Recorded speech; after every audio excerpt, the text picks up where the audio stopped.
Hello, crabs, cats, and cuttlefishes. Welcome to your afternoon's entertainment. Get settled in and comfy for today's host, the softest of the marshmallows and grooviest of cats, Mr. Salem. Oh, so that's how Kuro's horse ladies are created. That was a very in-depth and visual explanation. Good afternoon, ladies and gentlemen. Welcome to this afternoon's entertainment. We are back from yesterday's stream with Dimitri, where we did a bunch of stuff, but not as much as we would have liked to have done, because things took a lot longer and there were more things. One of the things was that there was a lot more submissions into the Smash or Pass than was expected.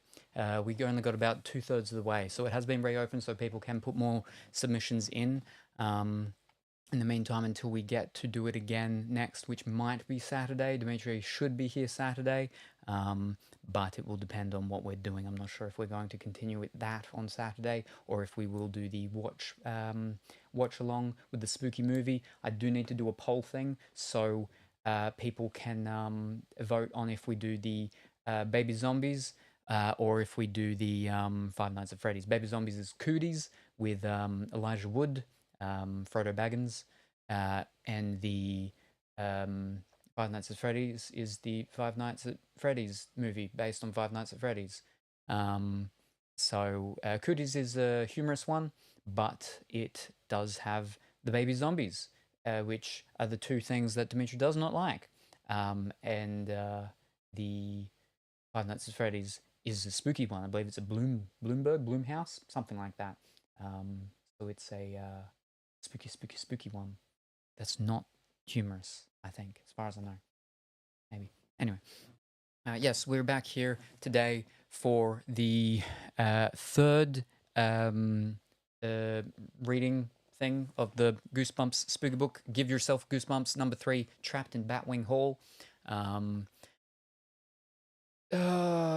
It was raining. It's been raining for like the past couple of hours. And then obviously in the past like 30-ish minutes, once I had already started getting things ready, it stopped raining.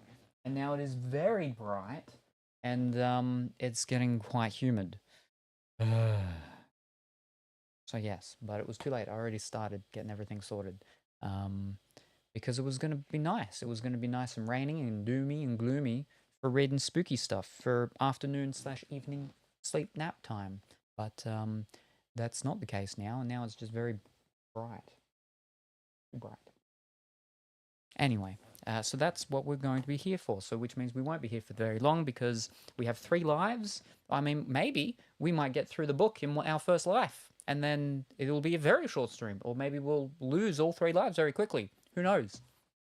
We knows. Well, we will know once we get into it. But now I need to attempt to read chat in very tiny view. Okay. Wee.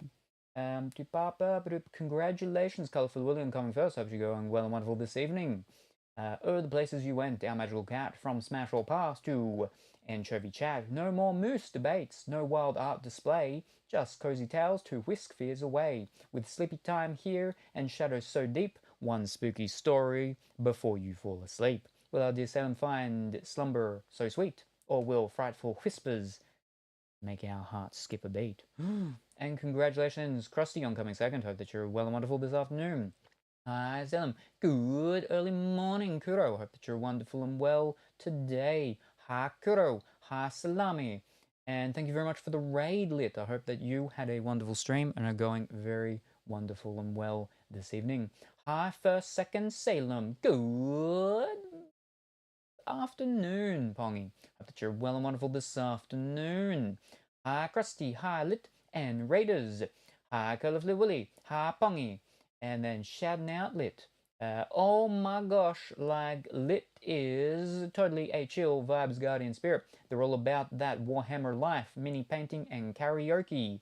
It's like for sure a vibe. Last time they were like totally seeing where their ADHD takes them with some rats and bad singing ASMR. So fun. they're super inclusive too, like LGBTQIA plus and autistic. Totally awesome streamer. And Kuro has reached a 5-stream streak. Whoa, high lit, hi Kuro. Hand with a face and a fish head. Hi Colorful Woolly, hand with a face and a fish head. And hi Pongy, patting the red fish. I did fix up the bot that does the quotes. I fixed that up finally. It took me flippin' ages to do it. What had happened is because when there was a power out the other day, last week, because that bot was still running on the computer, one of the files actually got corrupted. The thing was, the file that got corrupted was a file that had to do with a completely different streaming platform, or a streaming program, Meld, I think it was. So it wasn't even something that was any relevant to what I used the program, the bot for at all. So yeah, and that took me ages to fix, but I fixed it. But it's not running now because my computer is not running. Because I finally began the process of doing and getting everything sorted, so then I can swap over the drives, the temporary drives for the replacement drives. So I started doing that yesterday. I got the non-essential one done, which is just the one that housed the my Steam and all my Steam games. That one got done, and it was okay and wonderful, all good, no issues. But obviously the big important one, which is the one with the operating system and all my files, that's the one where there's being issues right now, and it's not working, and it is very stressful. I won't lose most of my files because that is all backed up on the cloud, but I will lose everything that is in my download folder, which is a lot of stuff because that folder doesn't get backed up, and I just usually don't move things into the folders where they should go. So there's a lot of stuff in there that I will lose, and that was the exact same problem that happened when the original drive died, is that I lost everything that was in the downloads folder, which again was a lot of stuff, like a lot of invoices and things like that, and receipts. Yeah, so there's still a few more things for me to do and try, but at the moment, yeah, this outlook is bleak. Anyway, so I fixed the bot, but it's not running at the moment. Yes, getting a bunch of vibrations. I don't know why, but that wavy hand gives me weird vibes. And then we got the little cheese cracker thing clapping. Bang, bang, bang, bang. Or clap, clap, clap. It's sus. Ooh. And now it's a tomato sweating. Hoo, hoo, hoo, hoo. Or maybe it's a strawberry, but I'm going to go with tomato. The artist who makes those emoticons is very interesting, actually. I remember saying a thing about it. The artist, like, it's the artist that did the sub character, the purple Pac-Man. They got that artist to do a bunch of the new collection of train hype emoticons. Yes. Oh, how so? Yeah, his stream is a chaotic, cartoony time. It's kind of like if Julie was a face cam streamer in some aspects. Ah, gotcha. And Colorful Willy is currently on a 5-stream streak. Ooh. And then we got Michael Myers skipping along. And then we got another little cheese cracker thing doing the big boom claps. Boom, boom, clap, clap, clap, boom, boom. The anchovying. Smash or pass is open. Yep, yep, yep. Me and Colorfully Woolly worked hard on our submissions. So get more in if you want. Oh, yes, right, because Pongy was all like, I've just thought of things to put in. And so you can put some more things in there at the moment until I close it again, which will be when we're doing it again, which again might be Saturday. I talked to Dimitri this evening and we figure out what we're going to be doing this Saturday. So, yes. Real. High lit. Oh, wow. The third book. And now, red-haired lady's getting eaten by a shark. Quote number 9, quote number 9. No quotes. Quote, yeah, no, it's so, yeah, no, I mean, the bot's fixed, but the bot's not running because I can run it on the Surface, which is the second laptop that's out in the studio. I can run it there because the files are all on the cloud, so that's fine. But I can't have that running while I'm here because that's all the way in there, and then I can't go and do, I can't, so I've got no bots running at the moment. So yes, unless I'm getting the command wrong the whole time. Oh, it's not running. Ah, yes, I will wait once again. Are you not someone who moves stuff out of your downloads folder? No. I mean, if certain things, like for example, let's say I've got the print files or something like that sent to me from someone, and so then I've downloaded them. They're in the downloads folder. I get them out, and they go in their designated folder within their artwork subcategory thing. But for a large majority of things, no, I just leave them in there. So there's a lot. There's like several years of stuff in there. Yes. Discord. Put your smash all passes.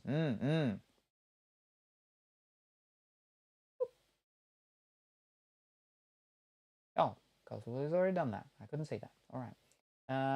As long as you don't do community games on Friday, then I'm fine. Yes, no.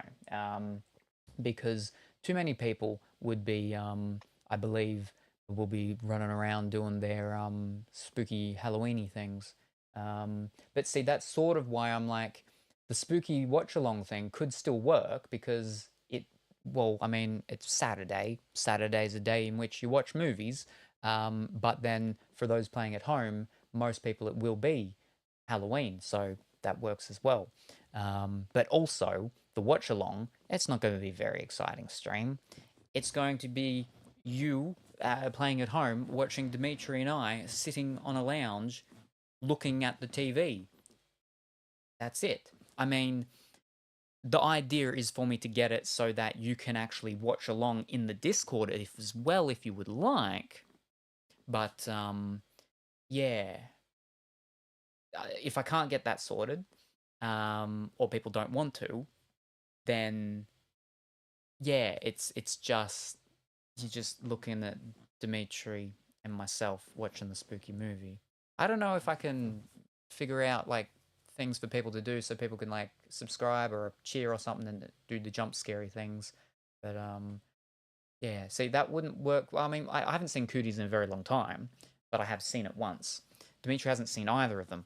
I have not seen Five Nights at Freddy's, so I mean, with that one, I'd have no idea where anything is, but I don't really remember where anything was happening in Cooties. I don't know if there was really any jump scares in it. I mean, it is zombies, but it's baby zombies, but it is also its babies, so who knows. But yes. Greetings from Vietnam, and good afternoon, Ken. Hope that you're well and wonderful today, because I'll probably miss it doing my own Halloween stuff. Go put that sheet on and run around as a ghost. Guys, we all need to send Salem our hair. I don't know about that. Anyway, there we go. Wonderful. All right. I'm all caught up, and now we can go into it. Because I have to have the door closed, otherwise the cats come in here, and then they get their hair everywhere, and then they jump up on top of things, and they get their little rolly things underneath the door, and he just did literally right then as I was saying it. So there's a hair tie now that's in here. So they're going to keep trying to claw underneath the door to get it. But because of that, it means that the air conditioning coolness does not come in here very much while the door is closed. So yeah. Anyway, number 3. As with all of them, we have 3 lives, and yeah. Now this one, I don't remember this one very much because it's been a very long time ago. Very, very long time with this one. But join the horror club. I believe we're in a new school. Yes. New kid in the school. Yeah. So alrighty. You had to do it just now, didn't you? We'll stop in a moment. There's like 5 of them out there. Watching you from Highlands Coffee, essentially the glory jeans of Vietnam. If you'll beware, you're in for a scare. Goosebumps. Wait, did you need someone to run a poll about potential movie, or would that be another time? I'll probably do the poll as like I'll do the straw poll thing, and I'll put it in the Discord for people to click and go and do. Yeah, I'll probably do it like that. Or I'll just say something in Discord and it'll be done with a react thing. People can do reacts or something and I'll count that up. Something like that, I think. Yeah. Yes. Yes. Girl getting chomped by the shark. Chomp, chomp, chomp. Okie dokie, because I have my mud fingers ready. Okie dokie. Right, now, the camera's all been moved, obviously, because it's the camera that we use when we're doing the thing, so it has to keep moving in and out, so...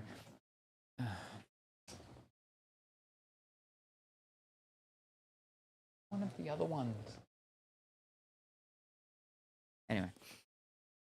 Beware, do not read this book from beginning to end. Making friends in your new town is harder than you thought. The kids in your school are members of the Horror Club. They have their meetings after dark in Batwing Hall, a rundown house that's haunted by the ghost of Professor Krupnik.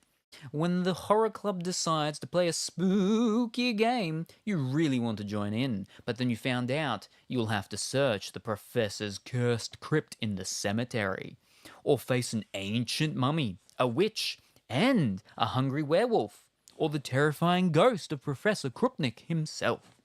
Before the night is through, you're in control of this scary adventure. You decide what will happen, and you decide how terrifying the scares will be. Start on page 1, then follow the instructions at the bottom of each page. You make the choices.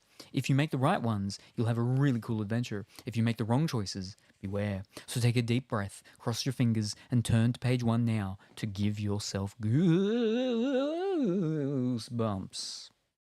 As Gallifrey Willy spells it.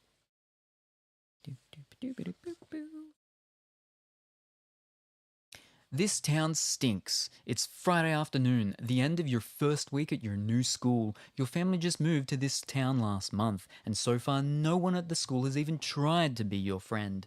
Day after day, you sit in class waiting for someone to talk to you, waiting and staring at all the strange faces around you. How can you possibly go through the year without any friends? You wonder. You're cool? You know you are. I think that means you're not. You had tons of friends at your old school. You trudge home slowly. All you have to look forward to is a boring weekend of watching TV with your parents and your bratty little brother. Then something hits the back of your jacket. You whirl around. A pebble drops onto the ground. You glance up and notice a brown-haired boy about your own age. "Hi," he calls out. "I'm Nick." "Hi," you reply, and introduce yourself. "We're in the same class at school," Nick says. That's funny, you think. You don't remember seeing him there, but you smile anyway. You're so happy someone is finally talking to you. "I live there," Nick tells you. He points to a 2-story greenhouse on the next block. You gaze back at him, shocked. "But you can't live there," you exclaim. "There's no way."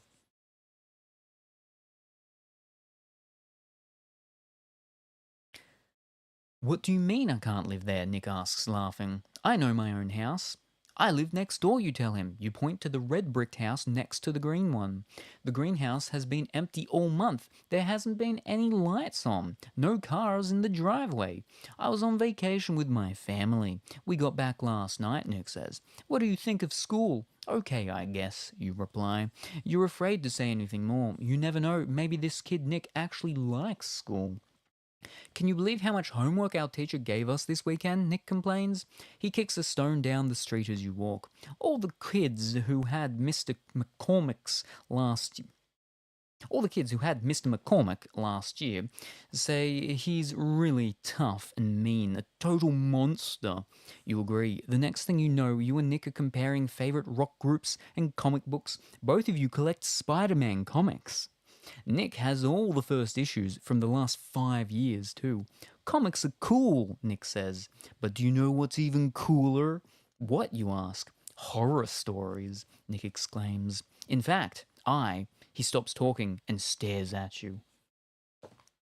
"What?" you ask. "What about horror stories? It's probably way too scary for you," Nick replies. "Nothing's too scary for me," you boast. "That's because you've never been to the Horror Club," Nick says. "What's that?" Nick grins.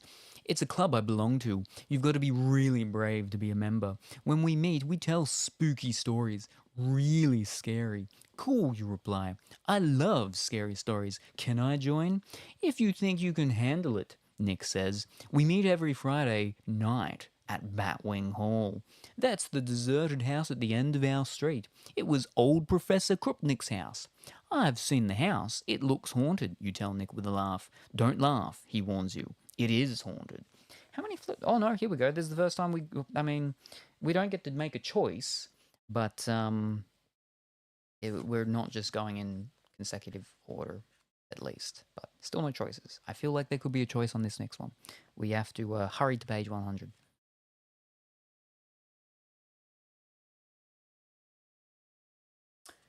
Haunted? For real, you ask? For real. Or fur, as Kura says. Nick replies seriously, that's why we picked it. Some of the scariest stories I've ever heard happened in Batwing Hall. Like what? Like the story of the kids on Halloween night. Ooh, that's tomorrow for some people. That's tomorrow for people, for me. Nick says, they were all dressed up, trick-or-treating. They rang Krupnik's doorbell. A figure dressed all in black answered, and the kids were invited inside. Only they never came out. What happened, you ask breathlessly.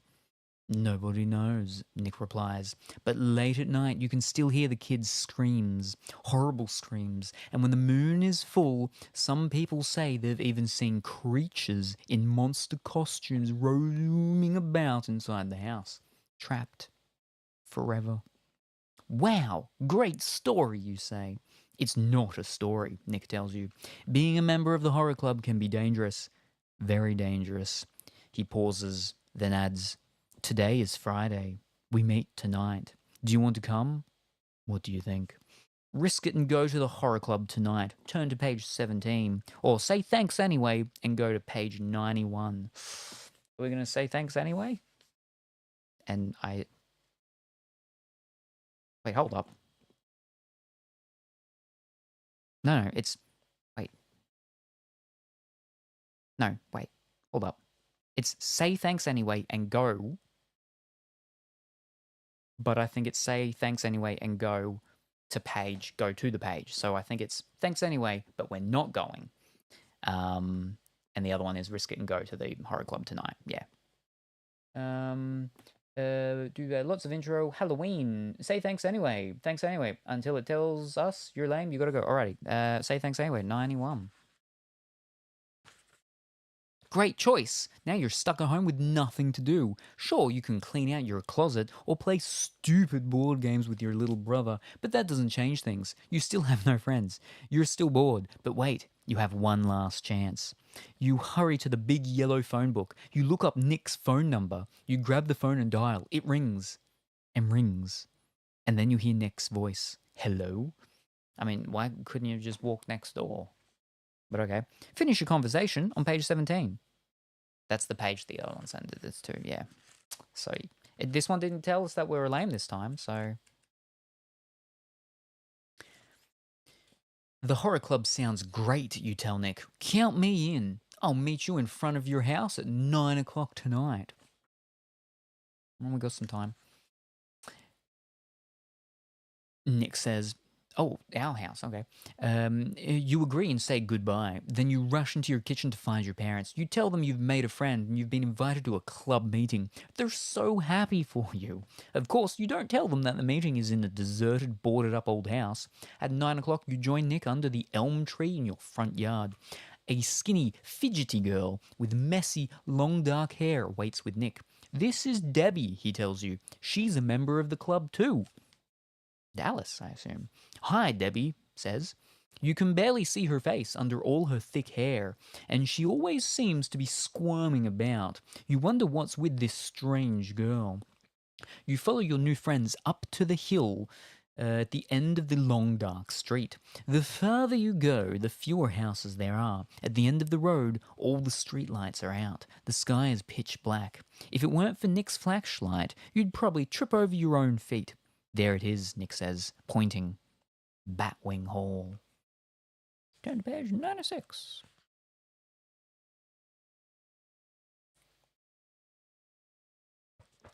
A huge dark shadow looms at the end of the street. It's the mansion. You stop walking and gaze up at it.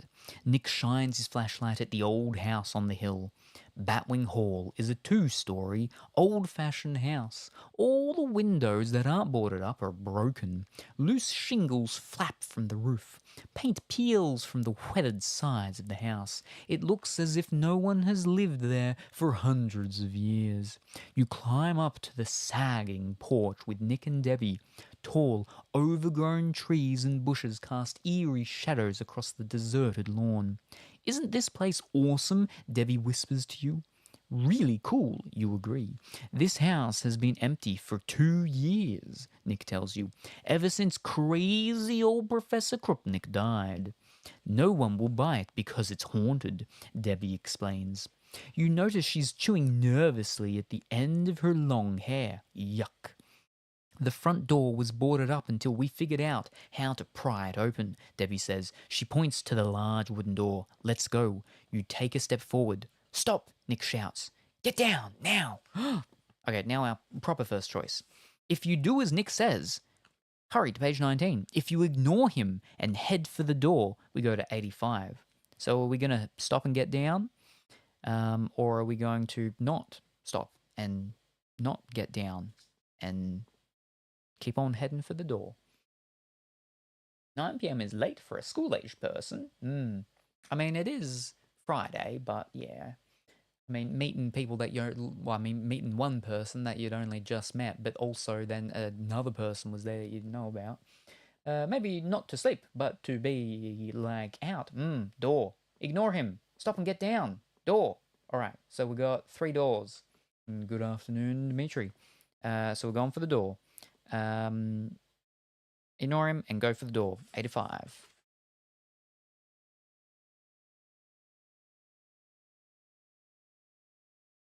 Nick's just trying to scare you, you think. He's testing you to see if you're brave enough for the horror club. You shrug and rush forward. You dash across the porch and squeeze through a narrow space in the boards covering the front door. You land on your knees with a thud. As soon as you hit the floor, a piercing alarm sounds through the house. What's going on, you wonder? You gaze around quickly. Nick and Debbie are nowhere to be found. The dark house seems empty. You hold your ears, trying to block out the horrible noise. And then, through a dusty window, you see lights. Red, whirling lights. The police! You have set off a burglar alarm. Now you're in big trouble. How will you ever explain this to the police? Or to your mother and father? Too bad. It looks as if your adventure is over, even before it began. The end. Well, there you go. You've already killed us off with one of our 3 lives. All because... And it was everyone except for Colourfully Willy. Wow. That's just you whenever you got to do anything on stream. Hi, Dimitri.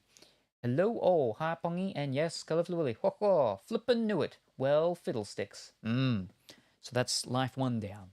So we've got 2 lives left. Start all over again. This town's terrible. It's Friday afternoon, the end of your first week at your new school. Your family just moved here. We're going to speed up through this.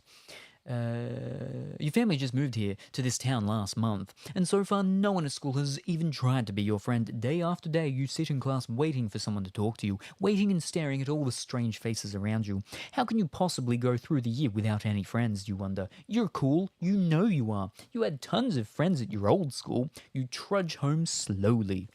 Trudging is actually the motion which the rain emoticon is connected with.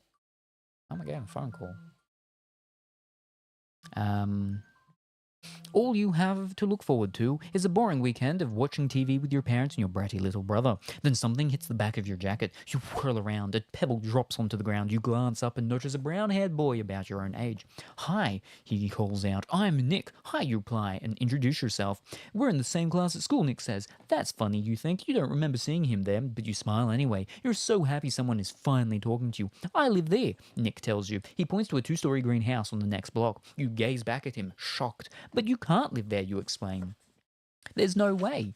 "What do you mean I can't live there? Nick asks, laughing. I know my own house. I live next door, you tell him. You point to the red brick house next to the green one. The green house has been empty all month. There hasn't been any lights on, no cars in the driveway. I was on vacation with my family. We got back last night, Nick says. What do you think of school? Okay, I guess, you reply. You're afraid to say anything more. You never know. Maybe this kid, Nick, actually likes school. Can you believe how much homework our teacher gave us this weekend? Nick complains. He kicks a stone down the street as you walk. All the kids who had Mr. McCormick last year says he's really tough and mean. A total monster. You agree. The next thing you know, you and Nick are comparing favourite rock groups and comic books. Both of you collect Spider-Man comics. Nick has all the first issues from the last 5 years too. Comics are cool, Nick says. But do you know what's even cooler? What, you ask? Horror stories, Nick exclaims. In fact, he stops talking and stares at you. What, you ask? What about horror stories? It's probably way too scary for you, Nick replies. Nothing's too scary for me, you boast. That's because you've never been to the horror club, Nick says. What's that? Nick grins. It's a club I belong to. You've got to be really brave to be a member. When we meet, we tell spooky stories, really scary. Cool, you reply. I love scary stories. Can I join? If you think you can handle it, Nick says. We meet every Friday night at Batwing Hall. That's the deserted house at the end of the street. It was our old Professor Krupnik's house. I've seen the house. Oh, I got flipping. Oh.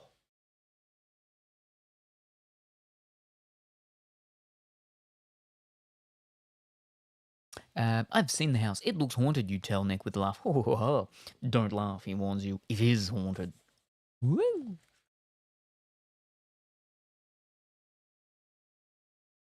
Haunted? For real, you ask? For real. Nick replies seriously. That's why we picked it. Some of the scariest stories I've ever heard happened in Batwing Hall. Like what? Like the story of the kids on Halloween night, Nick says. They were all dressed up, trick-or-treating. They rang Krupnik's doorbell. A figure dressed all in black answered, and the kids were invited inside. Only they never came out. What happened, you ask breathlessly.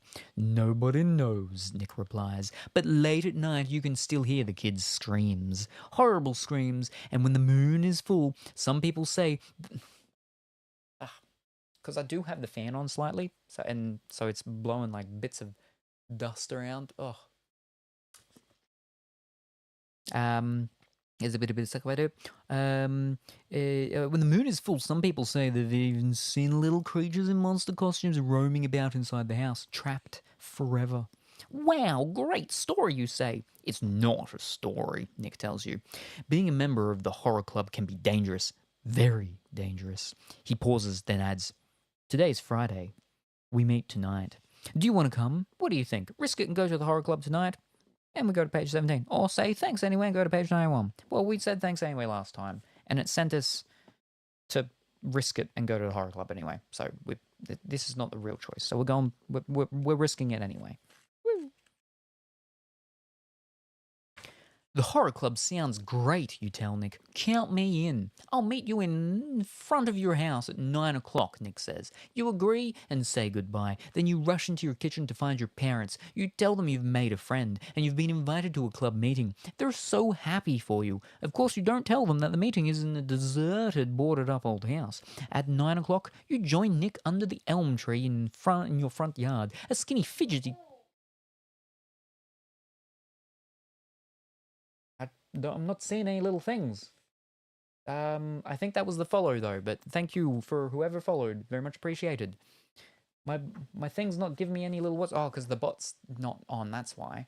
I can't see the side of the things, but thank you very much for the follow. Very much appreciated. Hope you're going well and wonderful today.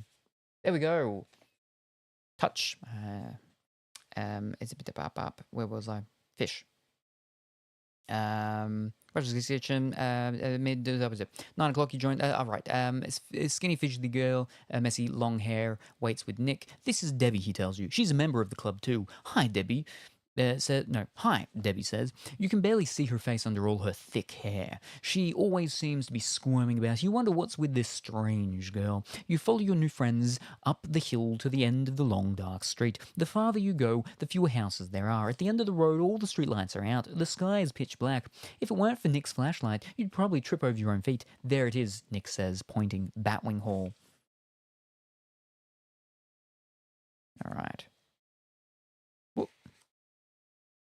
I went back to where we were before and we just flipping killed us. A huge dark shadow looms at the end of the street. It's the mansion. You stop walking and gaze up at it. Nick shines his flashlight at the old house on the hill. Batwing Hall is a 2-story, old-fashioned house. All the windows that aren't boarded up are broken. Loose shingles flap from the roof. Paint peels from the weathered sides of the house. It looks as if no one has lived there for hundreds of years. You climb up to the sagging porch with Nick and Debbie. Tall, overgrown trees and bushes cast eerie shadows across the deserted lawn. "Isn't this place awesome?" Debbie whispers to you. "Really cool," you agree. "This house has been empty for 2 years," Nick tells you, "ever since crazy old Professor Krupnik died. No one will buy it because it's haunted," Debbie explains. You notice she's chewing nervously at the end of her long hair. Yuck. "The front door was boarded up until we figured out how to pry it open," Debbie says. She points to the large wooden door. "Let's go." You take a step forward. "Stop," Nick shouts. "Get down, now." If you do as Nick says, hurry to page 19. If you ignore him and head for the door, we go to 85. Well, everyone was like, let's ignore him, and we didn't die. We got thrown in prison. We're flipping 14-year-old, 15-year-old, and we're going to jail. Well, we went to jail last time, so yes. Where are we? Okay, all I can see is Pongy doing his laughing face and Colourful Willy saying no Pongy. So I'm assuming Pongy was saying go to the door. So we're getting down? All right, we're going to get down. Where are we? Flip. Because there's a flipping ad, it's taken up even more of the room and I can't even see. I can see even less chat now. Ugh. Wow. We're doing what he says, so 19. "What is it?" you cry as your body hits the ground. "We've got to be careful," Nick whispers. "If anyone catches us going in the front door, we could be in big trouble. We're not really allowed in here." You nod and watch Debbie as she squirms and glances around nervously. You wonder why your new friends are so jumpy. You can't imagine how anyone could possibly see you in the darkness. But you figure Nick and Debbie know what they're doing. You stand and follow Nick and Debbie across the porch, keeping as quiet as possible. You pull off the broken boards on the front door. You enter the dark house. The air in the entryway is stale and dusty. You hold back a sneeze. Nick motions for you to follow him. You creep after Nick and Debbie down a dark hallway. The floorboards creak loudly with each step. Then you enter a big, dimly lit living room. A broken chandelier sways from the ceiling. The faded wallpaper hangs in pieces from the walls. Dirty sheets cover what appear to be old sofas and chairs. And then you see them.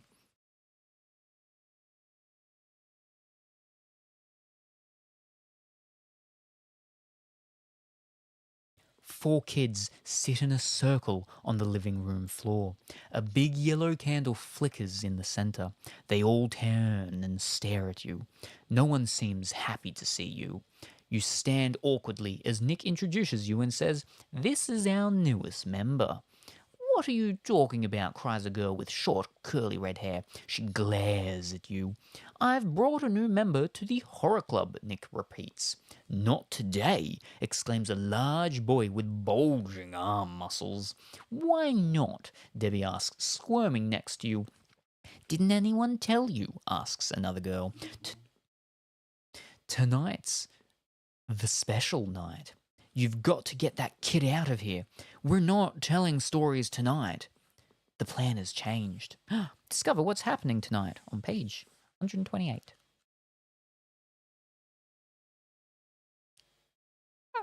128. One more. Nick and Debbie quickly leave your side and huddle together with the other kids. You can hear them arguing about you. Then one voice rises above the others. "But today is game day. You know what that means." And thank you very much for the gifted subscription, Anonymous Spooky Ghost. And congratulations, Wash, on getting the gifted subscription. And I hope that you're going well and wonderful today. Wash. Murder them for arguing about us. Is that an option? Well, I've not finished with the page yet. You're interrupting me with making noises and stuff. Where was I? Game day. There. You know what that means. I don't. You suddenly call out. You're sick of standing there. You want to know what's going on. You're taking the initiative. Very good. You're not a wimp like what you tend to be most of the time in these books. It works. All 6 kids stop arguing. The girl with the red hair steps towards you. I'm Marcy, she tells you. There are no stories tonight. We're playing games instead. But new members can't play. It's the rule. Can't you break the rules just this one time, you ask? These aren't ordinary games, warns the boy with the large muscles. These games are scary. Really scary. So, like, Dead Space. That's the spookiest game we've played so far this October. The scarier the better, you announce bravely. This starts another argument. Some kids want you to stay and play, others want you to leave. Debbie hurries over to your side. Through her mane of dark hair, she whispers, "Go home. Go home now." But at that moment, Marcy announces, "It's decided. You can stay and play games with us." "Great," you say, ignoring Debbie. "What are we playing?" Learn about the games on 66. And for those who are new here, yes, so we get 3 lives each time we do these streams. We've already lost 1 life because everyone, well, not everyone, but the majority of people wanted us to break in and ignore what our new friends were telling us, and we got arrested. So we have 2 lives left. We're currently on our 2nd life. Right. The game is called The Hunt. Marcy tells you, "I am captain of the blue team. Nick is captain of the red team." You watch as Nick picks Debbie and a skinny boy named Connor to be on his team. Connor has short, bristly hair and a very strange smell. As Connor walks by, you decide he smells as if he's been lying in a dumpster. Dumpster is capitalized for some reason. For the blue team, Marcy chooses a beautiful girl with long blonde hair and green eyes. Her name is Lara. She smiles shyly at you. Marcy also picks the guy in the muscle shirt. "Hi, I'm Martin," the kid says, pounding you on the back. "Welcome to the horror club," he laughs, then flexes his muscles. You step back. Martin's arm is bigger than your whole body. "That's 3 on each team," Marcy announces. "Our new member can join either one." She turns to you. "It's up to you. Which team will you join? Would you rather hang out with Nick, Debbie, and Connor on the red team, or get to know Lara, Marcy, and Martin on the blue team? To join the red team, we go to 88. If we join the blue team, we go to 33. All right, so the 2 people that we know that we met Nick earlier in the afternoon, and then at the night we met Debbie. But so we know Nick the most, Debbie the second most, and we know that Connor has a weird smell that we think he's been lying in a capitalized D dumpster. Maybe it's a branded dumpster, or it could be anything because again it's capital, so that's like it's a proper noun. Anyway. Or we go with the blue team, and that's all the new people, including the pretty lady with the blonde hair and green eyes. The dumpster. Ooh, hashtag blue. Blue team. Blue team. Is the flexing guy in the blue team? Yes. Yes, he is. All right. So we're going blue team then. Pretty lady team. All right. So we're going with Lara, Marcy, and Martin. On blue team, page 33. "Welcome to the blue team," Marcy says with a smile. "Glad you're on the team," Martin adds. He crushes your hand in a hearty handshake. "So what are we playing, you ask?" "The game is called The Hunt," Lara tells you. "What are we hunting for, you ask?" Marcy's voice drops down to a croaking whisper. The creepiest, most terrifying things we can find, she says. We vote on which team. I don't know if we're still croaky. Oh no, this is Martin. We vote on which team finds the scariest stuff, Martin explains. If you haven't chickened out by then, you'll become an official member of the horror club. Don't worry about me, you say. I love a good scare. Come on, Lara says. Let's get this game going. You follow your teammates outside. Marcy goes first. Her flashlight beam bounces around the overgrown yard, making weird yellow shadows. Not sounds. Flashlight beam shouldn't be making sounds. You begin scanning the yard, but Martin stops you. Not here, he says. You're the newest member. You have to pass the test. Test?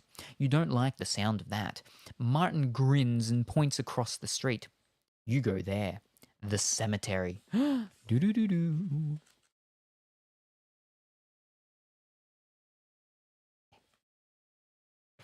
They want you to search the cemetery all by yourself? You're about to say, no way, Jose. But then you figure that's just what they expect you to say. You'll show them. Great, you declare. I bet I'll find the winning object. You even kind of mean it. After all, if the game is won by finding the scariest stuff, then your teammates just handed you an easy score. What better place to look than a cemetery? You give your teammates the thumbs up and hurry across the street. The cemetery is really old, and most of the gravestones are chipped and crumbling. As you stumble over a lumpy grave, you feel something grab at your ankle. You yelp and jump back. Phew! It was just our gnarled root. The moonlight casts an eerie glow, creating strange shadows. You carefully make your way towards a small building. There's just enough light for you to read the words Krupnik Krip carved in the stone over the doorway. Here's your chance to impress your new friends. You know you will find something scary inside a crypt, but do you have the nerve to enter?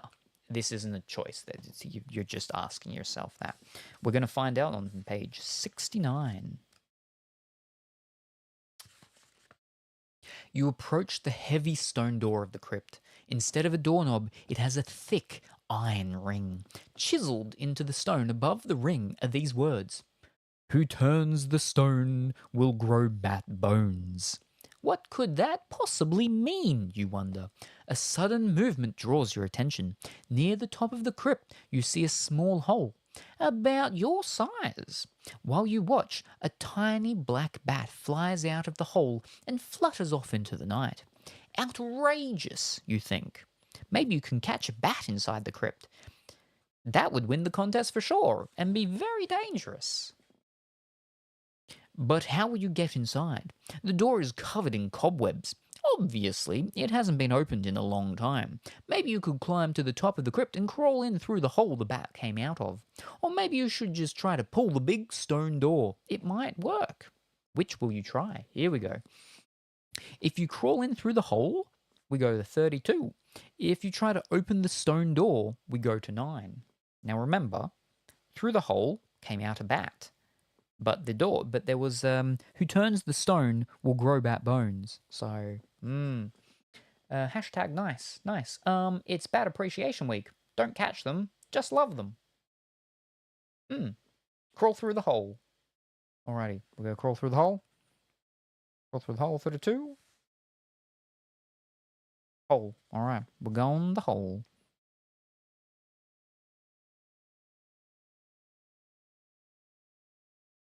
Everybody wants to go the hole.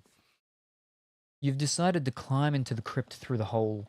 The stone wall looks way too heavy to budge. The crypt is covered with thick carvings, so it's easy to climb up to the top. You push your arms and head into the hole and start to wriggle through. It's so dark inside, you can't see a thing. As soon as you get your shoulders through, you hear a sound that makes you freeze. Skronk, skronk. It sounds as if something slimy is climbing up the wall towards you. Skronk is the sound of a slimy thing? All right. Climbing? And now you hear another sound. A low moan. There's a moaning something climbing your way. Maybe this wasn't such a good idea. You try to wriggle back, but discover you're stuck. Skronk, skronk. The moaning thing is coming closer. You push and pull, you twist and turn. Nothing. You can't budge. Help! You scream. Help! Your voice echoes horribly in the stone room. You begin to kick on the outside of the crypt, hoping your friends will hear you. Help! It's a weird feeling. To be terrified and embarrassed at the same time. You don't know which will be worse, for the moaning thing to get you, or for your friends to come to the crypt and wind up staring right at your rear. The end. Wow. Okay, so we don't know what happened. We don't know. We get killed or we're just stuck. Maybe our friends never actually come and find us, and then we just end up dying of old age, stuck in the hole. Wow. Well, there we go. Oh boy, not my rear. All right, don't go in the hole. And that is life 2 gone. So this is our final life now. Wow. But also, both times, we didn't actually die. First time, we got thrown in prison for the rest of our life. And then the second time, we got sliminated while stuck in a tunnel, in a hole.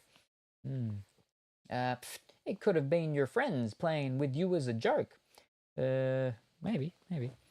Alrighty, back to the start, and we'll go faster. The catch up.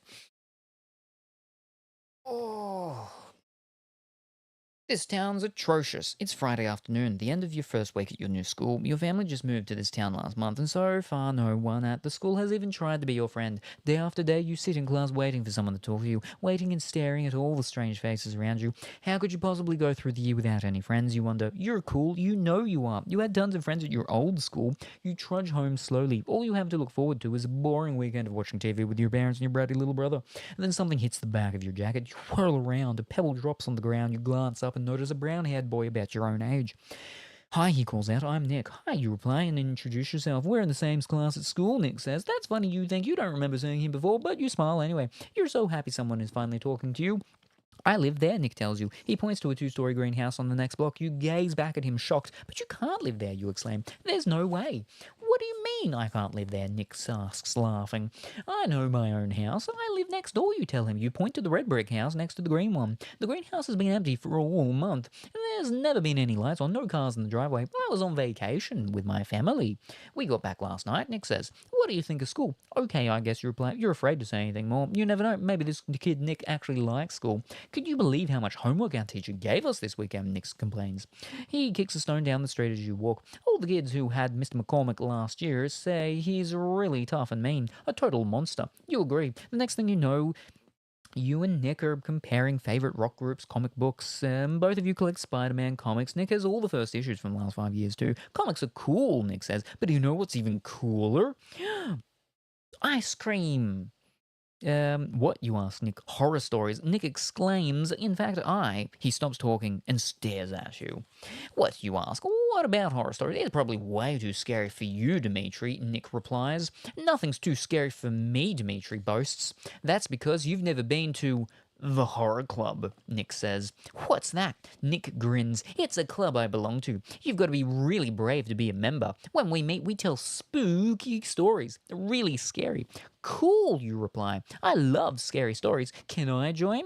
If you think you can handle it, Nick says. We meet every Friday at Batwing Hall. That's the deserted house at the end of our street. It was old Professor Krupnik's house. I've seen the house. It looks haunted, you tell Nick with a laugh. Don't laugh, he warns. It is haunted. Whew. Haunted? For real, you ask? For real, Nick replies seriously. That's why we picked it. Some of the scariest stories I've ever heard happened in Batwing Hall. Like what? Dimitri asks. Like the story of the kids on Halloween night, Nick says. They were all dressed up trick-or-treating. They rang Krupnik's bell. The figure dressed all in black answered, and the kids were invited inside. Only they never came out. What happened, you ask breathlessly. Nobody knows, Nick replies. But late at night you can still hear the kids' screams. Horrible screams. And when the moon is full, some people say they've seen little creatures in monster costumes roaming about inside the house, trapped forever.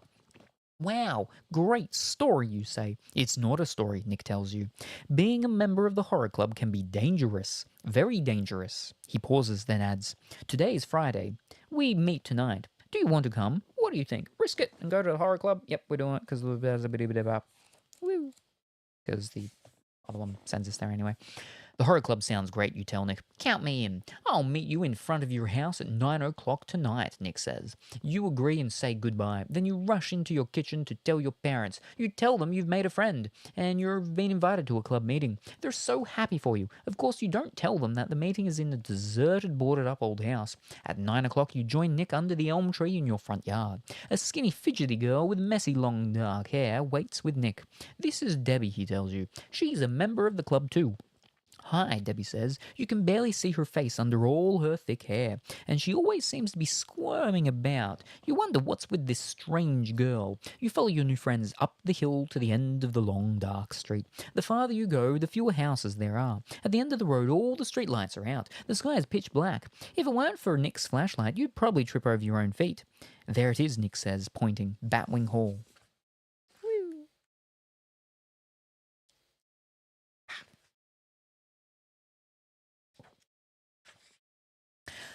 A huge dark shadow looms at the end of the street. It's the mansion. You stop walking and gaze up at it. Nick shines his flashlight at the old house on the hill. Batwing Hall is a 2-story, old-fashioned house. All the windows that aren't boarded up are broken. Loose shingles flap from the roof. Paint peels from the weathered sides of the house. It looks as if no one has lived there for hundreds of years. You climb up to the sagging porch with Nick and Debbie. Tall, overgrown trees and bushes cast eerie shadows across the deserted lawn.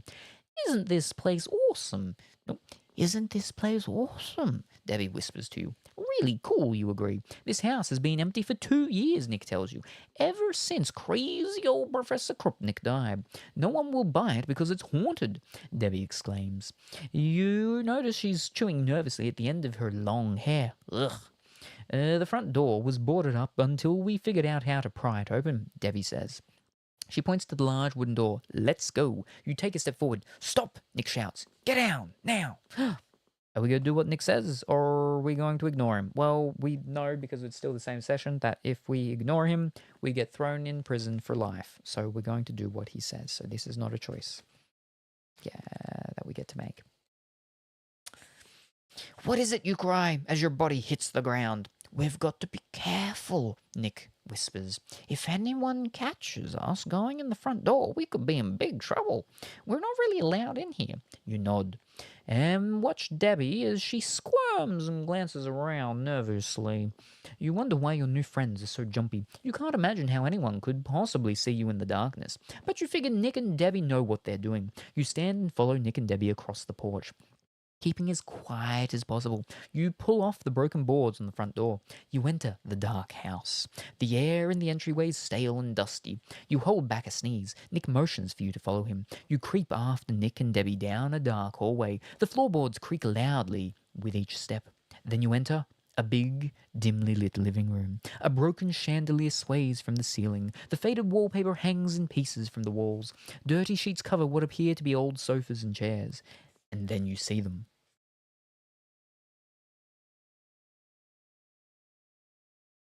4 kids sit in a circle on the living room floor. A big yellow candle flickers in the center. They all turn and stare at you. No one seems happy to see you. You stand awkwardly as Nick introduces you and says, "This is our newest member." "What are you talking about?" cries a girl with short, curly red hair. She glares at you. "I've brought a new member to the horror club," Nick repeats. "Not today," exclaims a large boy with bulging arm muscles. "Why not?" Debbie asks, squirming next to you. "Didn't anyone tell you?" asks another girl. "Tonight's the special night. You've got to get that kid out of here. We're not telling stories tonight. The plans have changed." Yeah.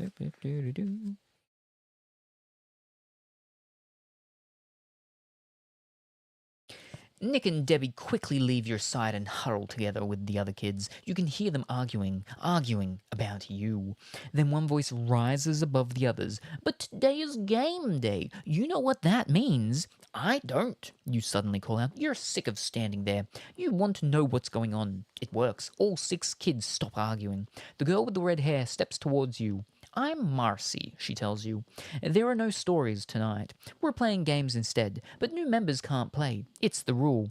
Can't you break the rules just this one time, you ask? These aren't ordinary games, warns the boy with the bulging big muscles. These games are scary, really scary. The scarier the better, you announce bravely. This starts another argument. Some kids want you to stay and play, others want you to leave. Debbie hurries over to your side. Through her mane of dark hair, she whispers, Go home. Go home now. But at that moment, Marcy announces, It's decided. You can stay and play games with us. Great, you say, ignoring Debbie. What are we playing? Woo. All right, here we go. The game is called The Hunt, Marcy tells you. I am captain of the blue team. Nick is captain of the red team. You watch as Nick picks Debbie and a skinny boy named Connor to be on his team. Connor has short, bristly hair and a very strange smell. As Connor walks by, you decide he smells as if he's been lying in a capitalized D dumpster. For the blue team, Marcy chooses a beautiful girl with long blonde hair and green eyes. Her name is Lara. She smiles shyly at you. Marcy also picks the guy in the muscle shirt. Hi, I'm Martin, the kid says, pounding you on the back. Welcome to the horror club. He laughs, then flexes his muscles. You step back. Martin's arm is bigger than your whole body. That's 3 on each team, Marcy announces. Our new member can join either one. She turns to you. It's up to you. Which team will you join? Would you rather hang out with Nick, Debbie, and Connor on the red team, or get to know Lara, Marcy, and Martin on the blue team? To join the red team, we got 88. Or to go the blue team, we go 33. So last time, we went the blue team. Are we going the blue team again? I grew up mostly doing candlepin. Red team. Hashtag red team. Red team, I guess. Blue team. All right, well, that's majority for red team. So we're going red team now. Going with the people we know and the other fellow. I choose the red team, you announce. Fine, Marcy says. The red team will stay in the house for the games. The blue team will go outside. See you later, alligator. Marcy, Lara, and Martin leave the house. You turn to your new teammates with a smile. You're looking forward to the games. I'm glad you're on our team, Nick says. We're having a scavenger hunt. Everything has to be found inside the house. Cool, you reply. I love scavenger hunts. Where's the list? Here it is, Debbie says, handing you a piece of white paper. You read the list of items out loud. Horror Club Scavenger Hunt. 1 human bone. 3 hairs from a werewolf. A straw from a witch's broom. A piece from a mummy's bandage.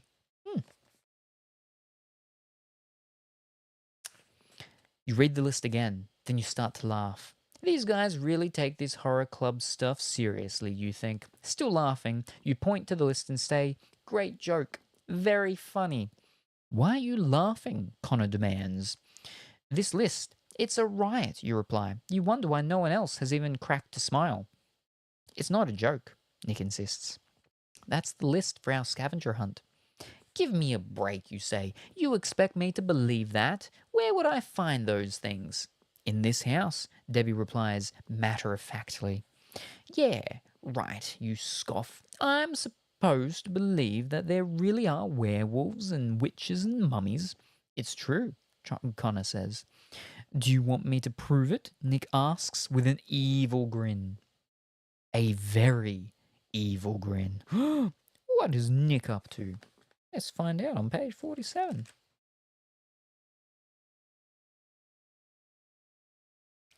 Fish.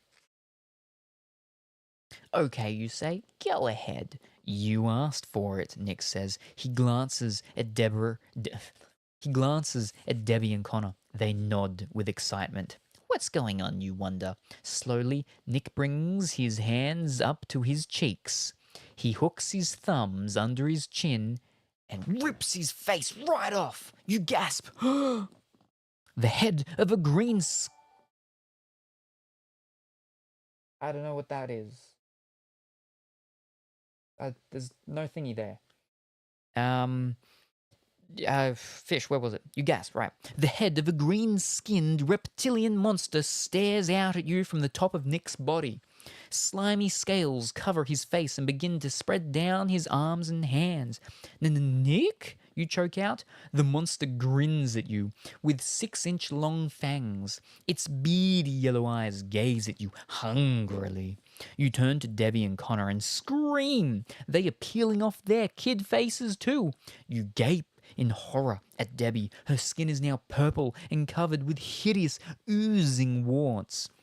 Her eyes have turned completely white and seem to bulge out of her head. And her hair, it's wriggling with enormous black tarantulas. Now you know the truth. These kids are monsters. What's next? Let's find out on 114.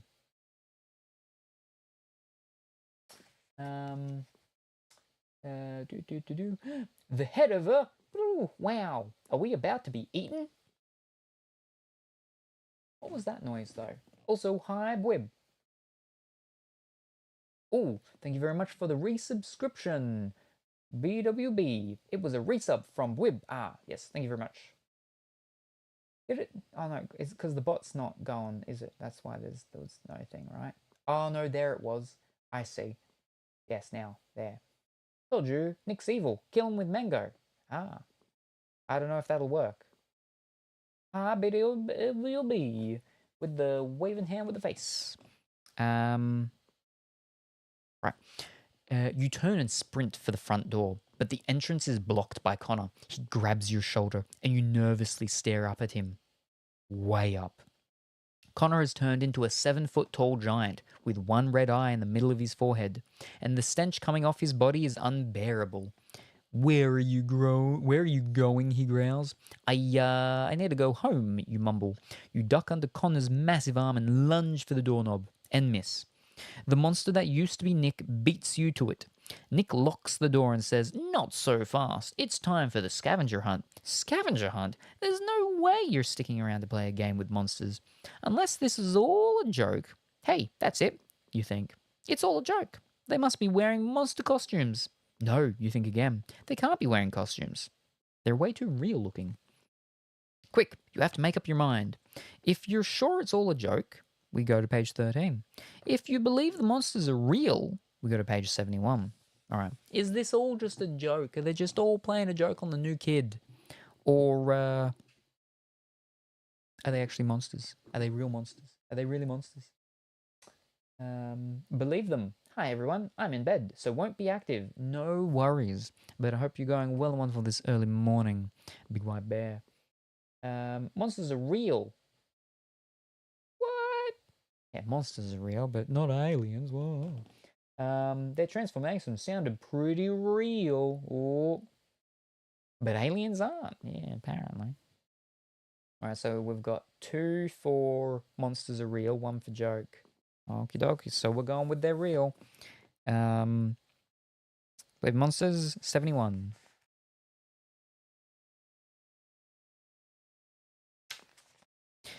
You stare at Nick, Debbie, and Connor's gruesome faces. There's no question.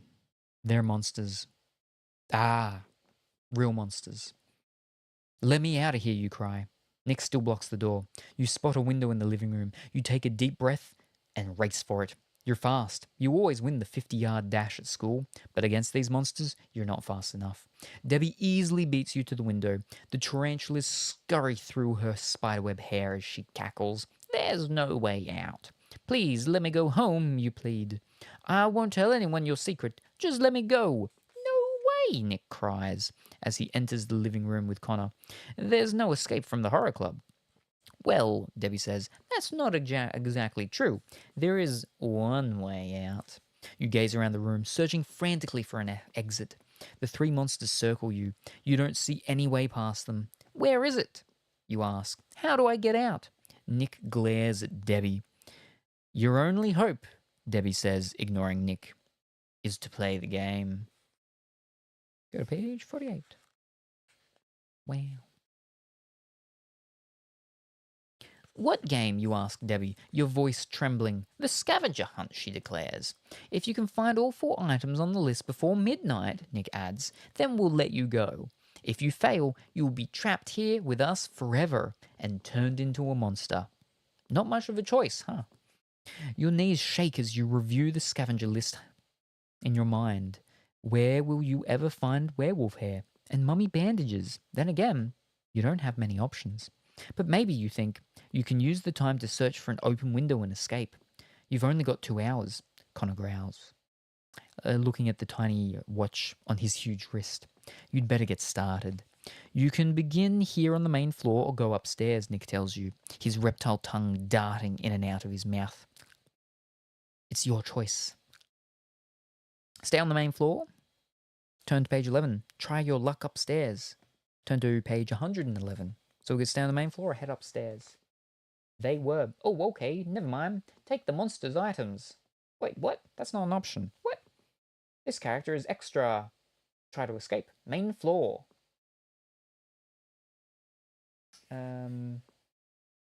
Ethan Hawke, Black Phone 1 and 2. The Grabber is the name of the killer. And did you see the movie? Nope. No. I've heard of it. I've heard of Black Phone, the first one. And I know that there was a second one. But yes, hopefully you're going well and wonderful today.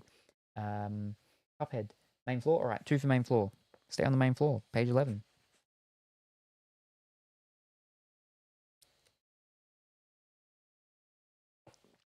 I'm going to search the main floor, you tell the monsters. Lots of luck, Nick sneers. You glance around the dark, creepy mansion. You know escape is going to be tough. You decide you'll do the scavenger hunt. You'll play along with the monsters, but still search for a way out. Either way, you promise yourself you won't let them turn you into a monster. You search the living room first. A curtain of cobwebs dangle from the ceiling. You have to part them to search the room. Yuck. The only furniture in the room is an old sofa and 2 overstuffed chairs. You lift the cushions to search for the creepy things on the list. Could there really be a human bone under there, you wonder? You nearly choke from the flying dust, but no bone. You peer under the furniture. Nothing. Then Connor sneaks up on you. He kicks a dust ball in your face. The clock is ticking, he booms. You stare up at his one bloodshot eye and escape into the next room. It's an old-fashioned dining room. A long wooden table stands in the middle of the room. As you step toward the table, something black and hairy jumps out at you. 97. 97? 97. It's a huge black rat, and it scurries across your sneaker. You jump back and scream. You can hear the rat's sharp claws scratching across the floorboards as it disappears into the living room. You wonder what other gross creatures are crawling around this old house. You decide to head into the kitchen. Clomp, clomp, clomp. You can hear Nick, Debbie, and Connor following you. If you're afraid of a little rat, Nick hisses in your ear, then you're going to be in big trouble later. Big trouble. You try to ignore Nick, even though your knees are shaking at his warning. You spot a kerosene lamp on the kitchen table. You pick it up so you can see into the dark corners of the kitchen better. The kitchen is filled with cupboards, closets, and shelves. Anything could be hidden here. You pull open drawer after drawer. Clouds of dust make your eyes itch. Then in the next drawer you open, you see them. Bandages! But are these mummies' bandages? You hope they are, shoving several in your pocket. One item off the list, you think. Then a hideous scream cuts through the air. Let's run to page 12.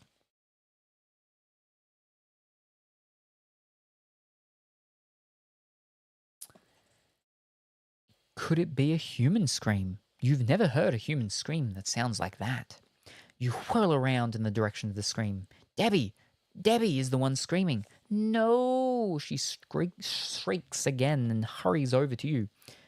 Can't you read? Debbie cries. The warts on her face ooze green goo.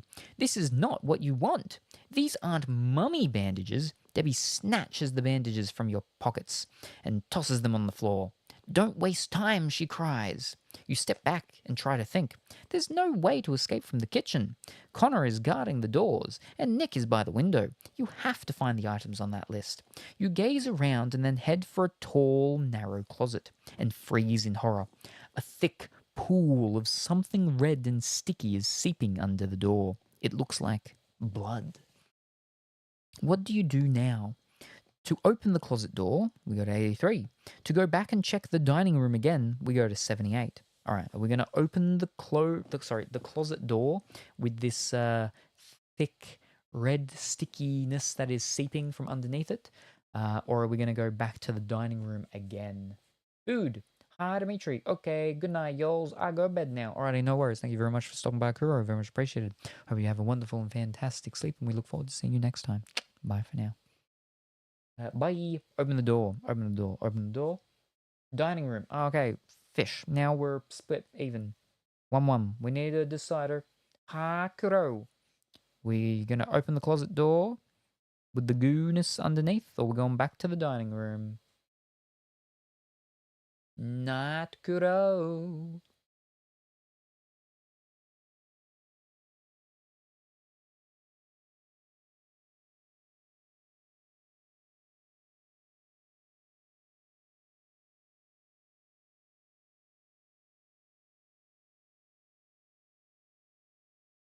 We just need a third. We need a tiebreaker here.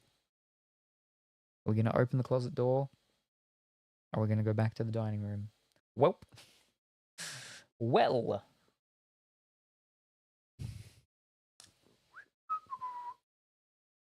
How about them weathers? Well, it's not raining anymore, but there are some big clouds, but there's some big gaps of not cloudness. Very wispy clouds over there. But yeah, not raining anymore. But it did rain, so that was good. I'm distracted playing Pokemon Legends. So what are the choices since I'm half listening? Well, we've got a poll going now. So quick poll. There's a quick poll. The poll will tell us. What have we got? We open the closet or we go back to the dining room. We are currently split even. So again, the closet has a thick pool of something red and sticky seeping under it. And the dining room we were already in before. Closet has ooze, yes.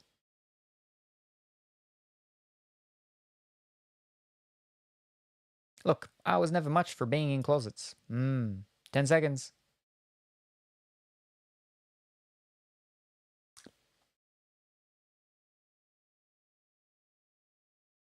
Okay, there we go. That jumped up and changed real quickly.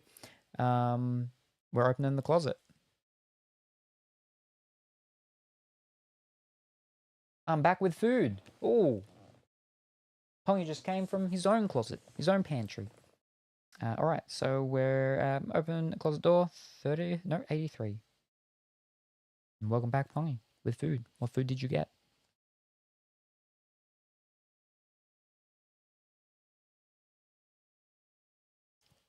Gotcha. 83? I'm a bit behind in time of watching. Your heart thuds as you approach the closet door. The pool of blood grows larger on the floor. Slowly, you pull the door open and gasp. There's no dead body in the closet. No dead anything. Only a broken jar. A jar of raspberry jam dripping onto the floor. You sigh with relief and explore the closet further. The shelves are crammed with rusty cans of vegetables and moldy sacks of flour. You quickly search all the shelves but find nothing. Then you spot it. A plastic shoebox on the bottom shelf. You reach down and open it. You can't believe your eyes. Nestled in the center of the box, on a dark piece of cloth, is the skeleton of a human hand. Oh, gross, you moan. You try not to wonder whose hand it was and how it got in this box. You found our skeleton in the closet, Debbie sings out. You nod. You're glad you found something on the list, but you don't want to touch the hand. You start to carry the box away from the closet, but Nick stops you. The list says one bone from a human hand, not the whole hand, he reminds you. His reptile tongue darts in and out of his mouth. You stare down at the hand. One bone. Rattle over to 67.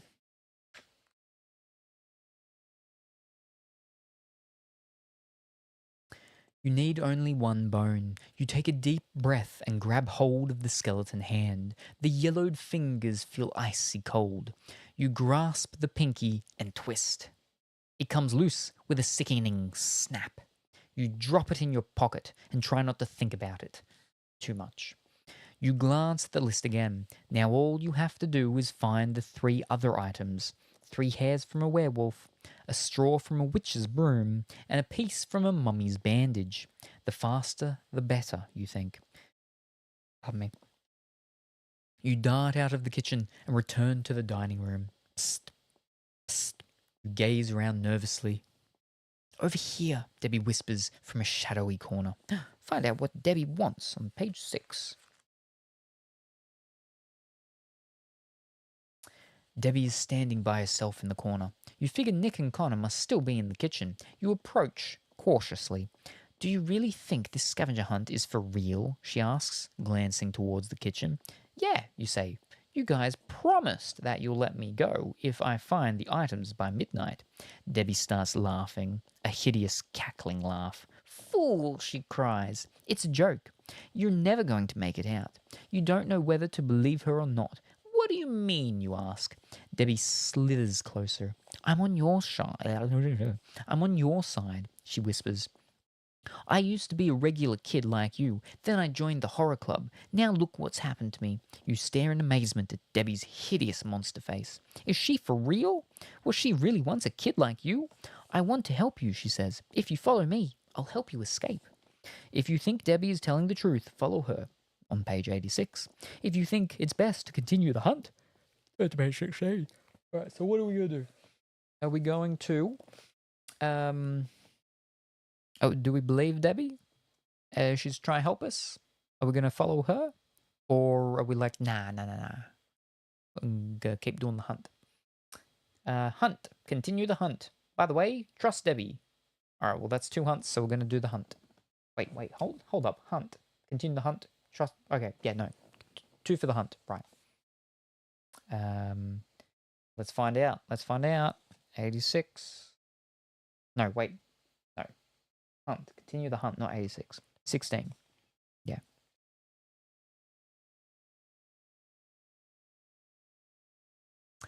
No offense, you tell Debbie, but I'm going to continue the scavenger hunt. For a moment, Debbie only stares at you. Then her purple skin begins to grow darker and darker. How dare you doubt me, she cries. Is this the thanks I get for trying to help? She raises her arms, and now you see that she has long, very sharp claws. She lunges for you. You leap back, trying to decide which direction to run, when something goes splat right on your neck. You reach up and feel prickly hair and legs and a warm, round body. There's a tarantula on your neck. The creature's legs dig into your skin like sharp needles. It begins to nibble at your skin. You scream and flick it to the ground. Debbie laughs. She reaches for another deadly spider, but you spot a dark hall and race down it. Debbie and her tarantulas follow. You run and find yourself standing in front of 2 doors. One is painted orange. The other is painted green. Pick a door quickly before you are eaten alive by tarantulas. If you choose the orange door, we go to 126. If you choose the green door, we go to 43. Green, orange. All right. Well, that's 1 for each. We're going orange or green. Blue is not a door. Orange or green.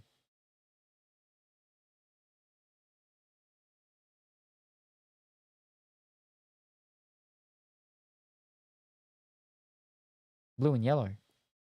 What? I mean, yellow's close-ish to orange, right? Okay, fine, green. Okay, green. 43. See if Pongy's just killed us.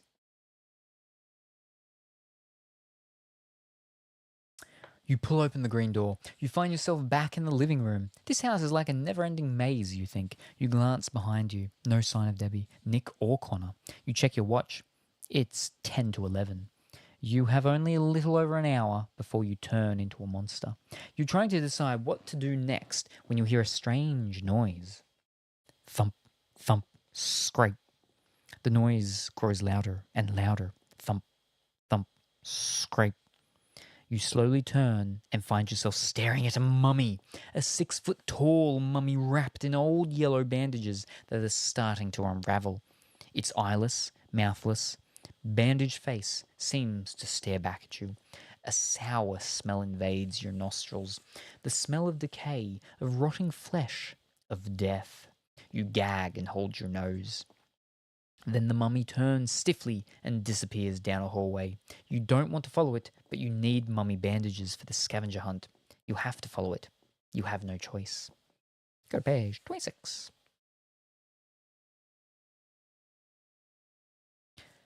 I can't believe there is a real mummy in this house, you think to yourself as you chase him down hallway after dark hallway. The mummy turns a corner. You're about to turn too when you hear familiar voices behind a pink door. You peek through a crack in the door and spot Nick, Connor, and Debbie. They seem to be talking about you. The monsters obviously don't know you are there. Should you stop and listen? Maybe you will hear something that will help you escape. Or is it better to follow the mummy? Are we going to eavesdrop? Or are we going to follow the mummy? What are we going to do? I'll say, are you my mummy? And then blah. Throwing up a whole bunch of fellas. Follow the mummy, obviously. Eavesdrop. uh,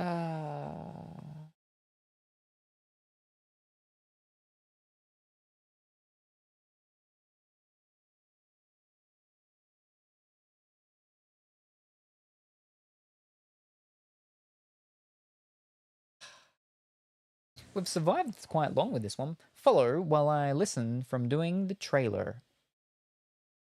I know, Dimitri, want to follow mummy. Alrighty. So we'll go follow the mummy. 94. Here we go. You hurry down the hall after the mummy. There's not much time. You still need 3 more items from the scavenger hunt. There doesn't seem to be any other way to get out of Batwing Hall.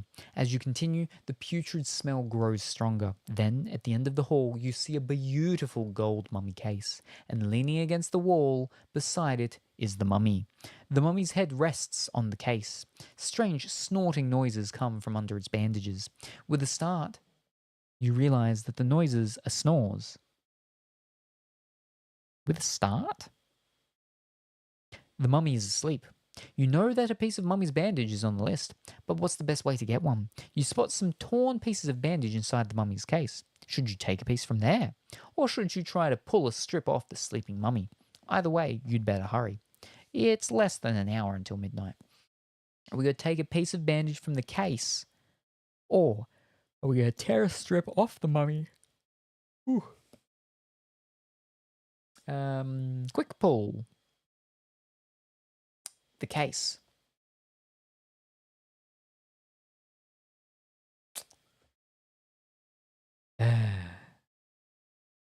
See, the bandages in the mummy case should be the mummy bandages, but we don't actually fully know.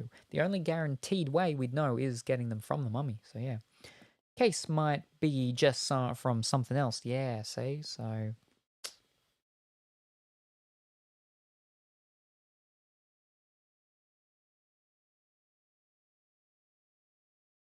time to get the mummy naked. Strip that mummy. Okie dokie. Strip off the mummy. 39.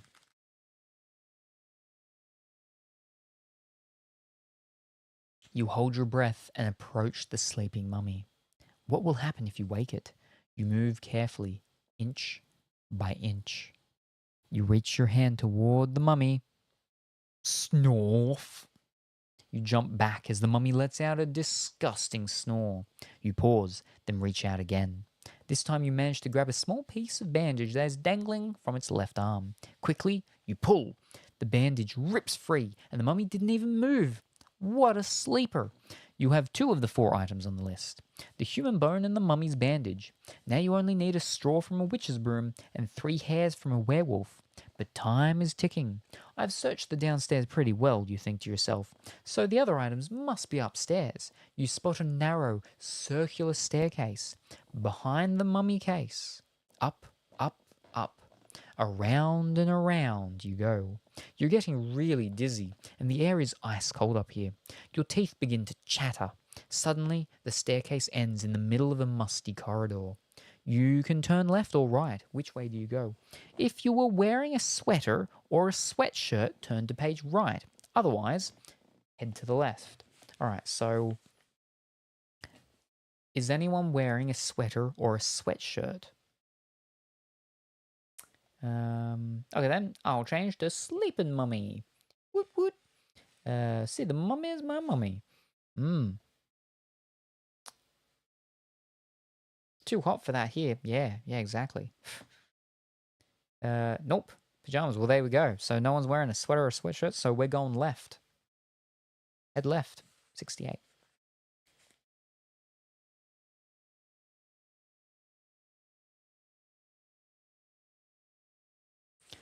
You turn to the left and jog down the narrow hallway. You listen for the 3 monsters, but all you hear are your own sneakers slapping against the floorboards as you run. The end of the hall is dark, pitch black. You wish you had a flashlight. You can't even see your own feet. You slow down and place one hand on the wall to guide you. You wonder if you should turn back. Then you feel something rough and bristly. Your fingers tighten around it. You squint in the blackness. It's a rope. No, you realize suddenly. It's a rope ladder. The ladder runs up the wall. You decide to climb it. You've got nothing to lose, you figure, and there might be a way out at the top. You grab on tightly to the rope and begin to climb. The rope rubs roughly against your hands, making them burn, but you ignore the pain and keep climbing. The ladder sways from side to side with each step. Your stomach lurches, but you continue on. You concentrate on not looking down. Then you hit the final rung. You carefully reach a hand up to the ceiling and feel a sliding door. Open the door. 131. Let's right at the back, this one. You slide open the door and lift yourself up into a moonlit room with a slanted ceiling. Old furniture and trunks of clothes are strewn everywhere. Crouching, you make your way over to a little window. You peer out and sigh. You are 3 stories up. You must be in the attic, you realize. There's no way you can jump out of the window. You'll never make it to the ground alive. You shuffle back across the room, trying to think of a plan. As you poke around in the junk, you spot a tall, clear box at the far end of the attic. There appears to be something black in it, and leaning against it is a broom. Could that be the witch's broom? The one on the scavenger hunt list? You hurry over to investigate. Help me!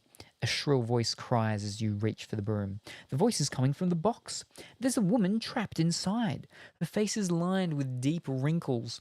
Her long knotted grey hair flows over a black dress. Wow, you gasp. The woman stares at you. Her green eyes seem to pierce through your flesh. At last, she wails. I've been waiting 200 years for you. Turn to page 107.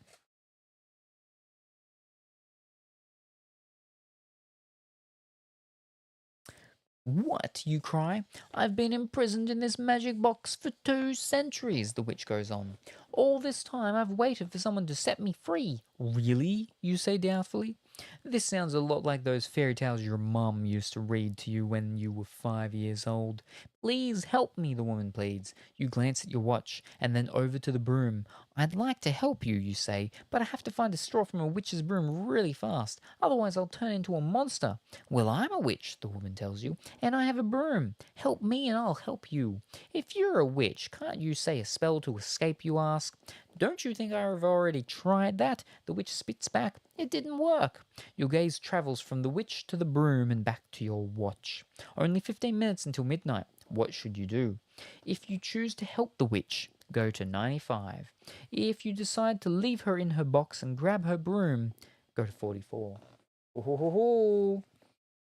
Yoink the broom and run. Too sussy. Blood oath. Her, so she can't kill you. Ha ha! This is sus. Glob, I don't want to help her. But I know this book can be a trick. Ooh. Hell.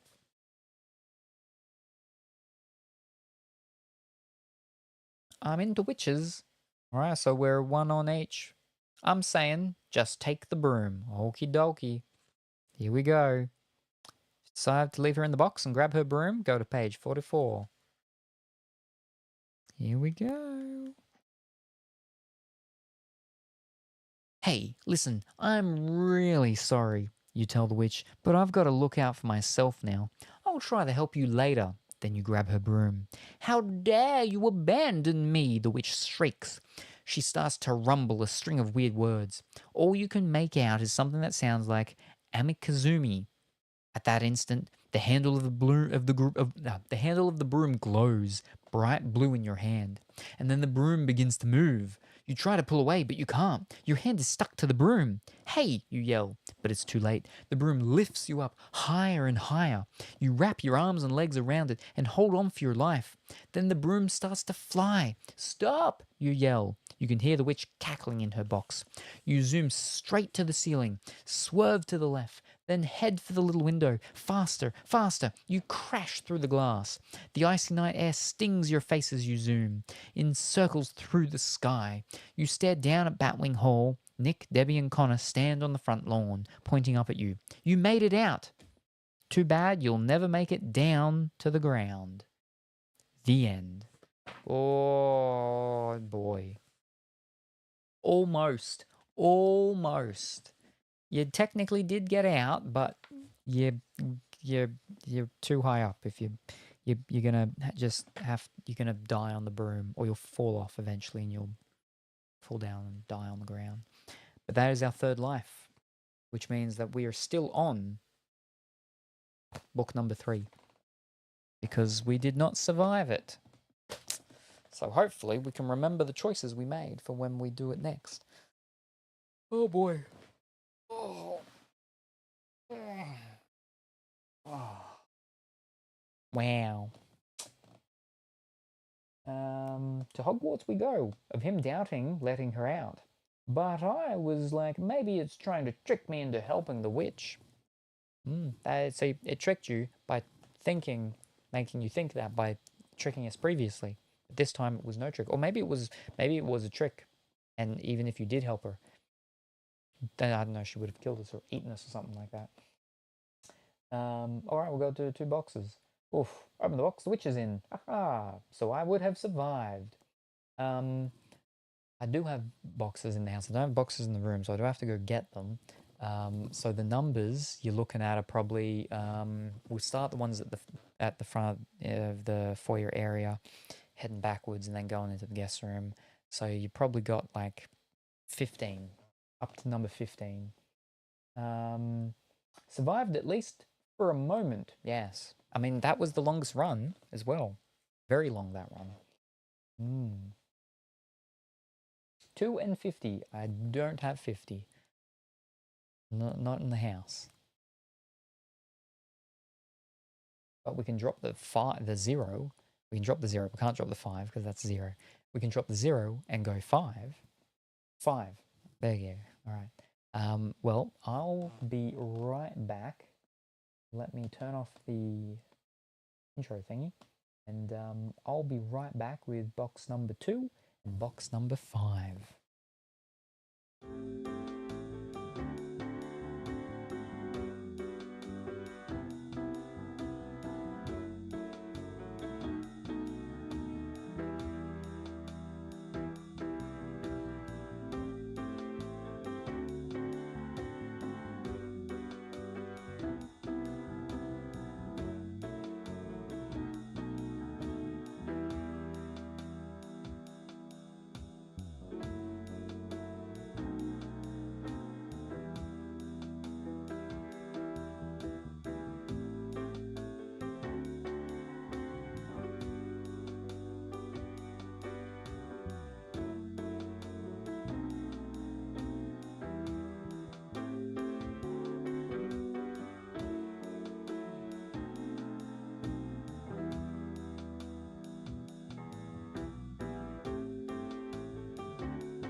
Alrighty, I'm back.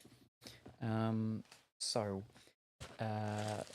number 2, number 5. Number 2 arrived today. Number 5 is, I think, maybe like 2 weeks, something like that. Pongy's depressed egg. Dimitri likes choices. Also, reminder: Smash Bros. Submissions are open again on Discord. Yes. Just make sure they're appropriate. Yes. All right. Now, Colorful Woolies. Oh wait, we got to do a thing, don't we? We do this.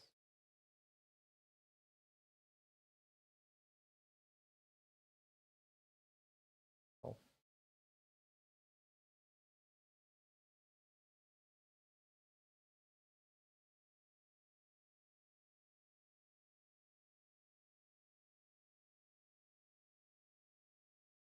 Here we go. All right. The bot. Yes. No. None of the bots are actually going. I can't hear the noise, but the noise should be going. The sound, tune. What's in this package? What's in Colorful Woolly package number 2? Is there a game? Is there no game? There might be multiple things. If there's multiple things, only one thing needs to be a game for game to win. If there's not multiple things, the only one single thing in here needs to be a game for game to win. Whether there's multiple things or not, doesn't really matter. All that matters is if there's a game in this package. What has Colorful Woolly gotten us that arrived today? Is there a game? Is there no game? The mysteries.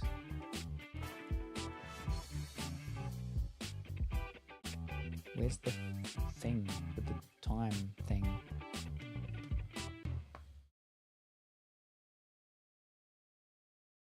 It did the thing, right? The thing's saying that the time's up, but the sound's only just finished. What? That thing's got to be wrong. Oh, okay. Now it's just changed, so it just didn't show the time on it. All right. What's in the package? What did Colorfully Woolly get us?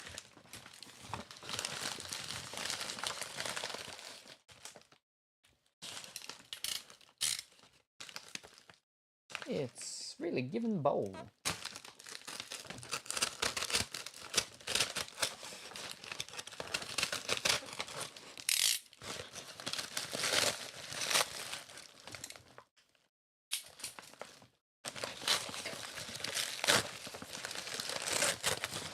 It is from Tapo, which is TP-Link, Smart Wi-Fi Light Bulb, multicolor, and it is Edison, E27 Edison bulbs. So we've got some colorful lights. Oh, not a bulb. It's a light. Red, pink. Yes. I mean, it can do that stuff. Yes. the reason why I actually got this is because this is from Amazon Warehouse. So they were actually cheaper than like the no name brand, just normal ones.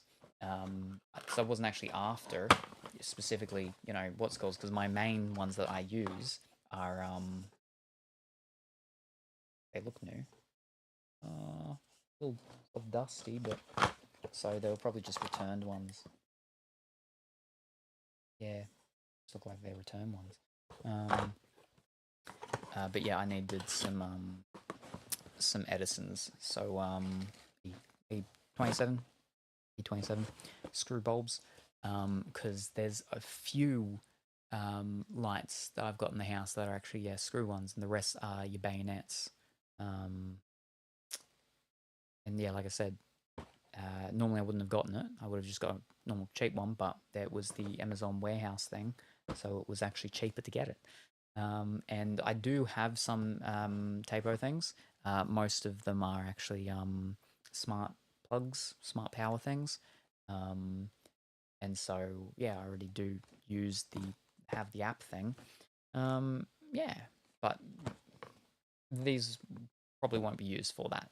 But if for some reason they are in a place where it can be done, I can be in for a stream or something, then I can have it hooked up and you could possibly do your things like that. But yeah, there we go. That was not a game. Let me just... there. And...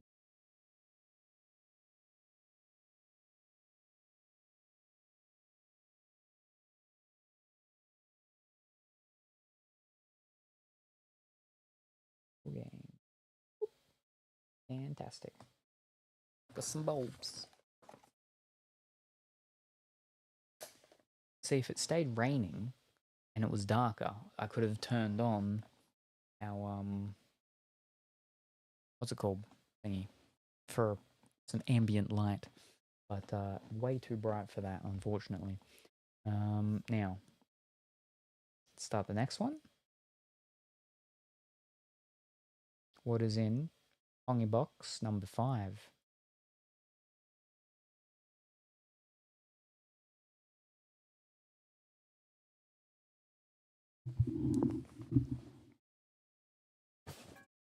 We got a box. It's a pretty big box. What's in the box? Pongy box number 5. Is there a game? Is there no game? There might be multiple things. If there's multiple things, only one thing needs to be a game for game to win. If there's not multiple things, the one single thing in this box needs to be a game for game to win. Whether there's multiple things or there's a single thing, it doesn't matter. All that matters is if there is a game in this box. What's in the box? It's big. There could be a bowl in here too, I suppose. It's big enough to hold a bowl. Yeah. It doesn't have the time thing. It's not showing up the time. Nah, I don't know why that's weird. But when it just says that, at least it doesn't just, when it disappears, when it's not saying there's no time remaining, when it's actually over. So, What's in the box? In the box. What's in the Pongy box number 5 today? Stump. Here we go.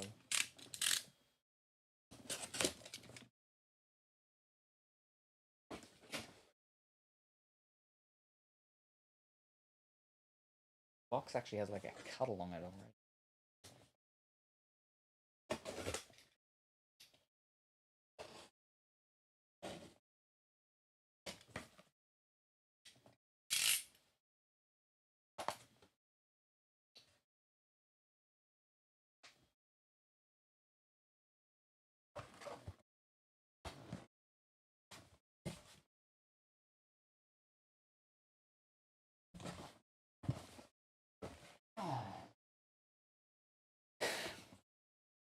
Thank you very much, Cuphead and Pongy. We have a Kilovac.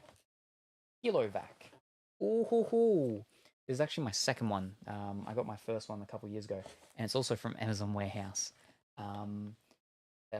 So let's actually see. Basically, this is like a container, an airtight container thing for dry foods and stuff like that. I use them for my coffee beans.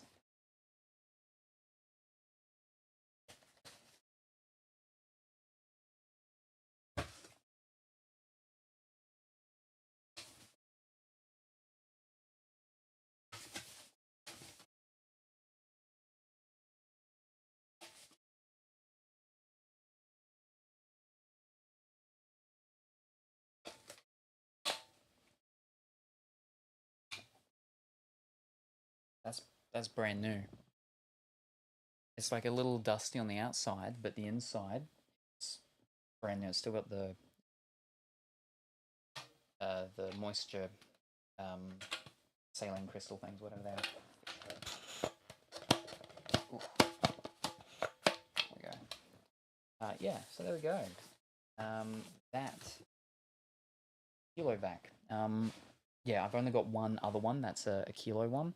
I've got a couple of all other size ones, but when I saw the Amazon warehouse one of it, very cheap to get, so I got that because, yeah, very handy having one that can hold a kilo because all my bags are kilo bags. Very helpful, very helpful. Thank you very much, Pongy. And well, you and your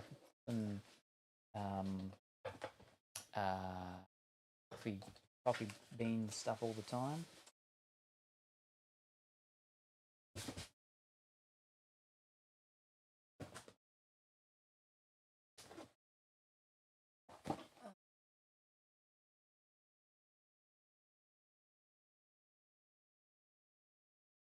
But there's more box. I need to replace mine. My coffee beans, for some reason, it doesn't seal anymore. Ooh, not good.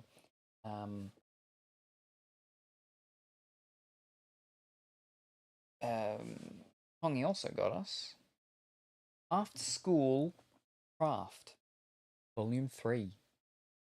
Volume 3, so I can't read the back because of spoilers. But number 3.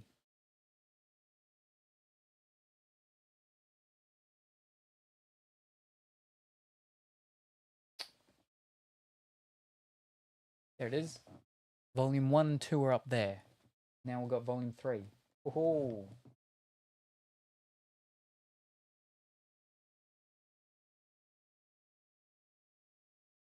Wait. Fine. This time I lay it on thick so that its effects won't wear off. I don't know. I'm sorry, we're going to head home for today.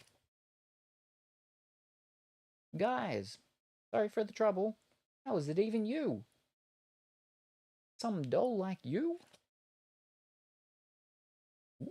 Ooh. It's a butterfly looking fairy pixie thing.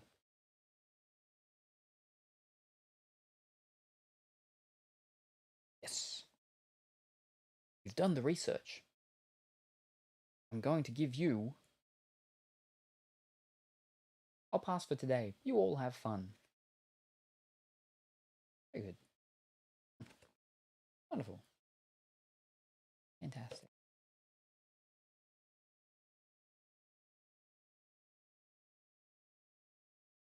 Well, that says final, so that's actually just a mini series. There's actually only 3 of them. Well, there you go. And we got all of that one. But also, to finish it off, we have Honey Trap Shared House, Volume 3. Also Volume 3, so I can't read the back of it because of spoilers. But it's number 3. It looks like like a racing queen type of thing, but she's got a little tiny little handgun. And she's got a little sharp tooth, single tooth thing. Yeah, there you go. On the back, got a little cat paw wand. Wonderful. Pongy and his coffee beans and his manga. And then that's it. Hopefully that doesn't... So that was no game.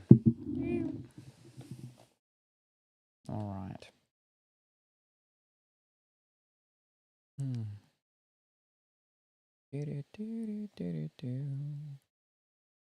No game. Just coffee bean storage and books to read. But alrighty. Well, why is this in the same box? So you can read while you're having your coffee beans and having your coffee. That makes sense, right?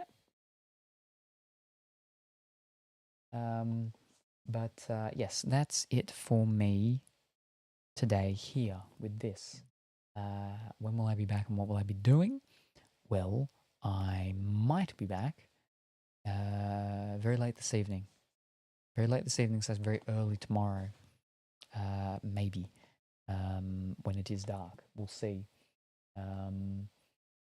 For spooky games, stuff like that, perhaps. If not, and it's daylight time, then I might be back with a little bit of Nikki. Maybe. Yes. Time-wise, ooh, yeah, like if I was coming back,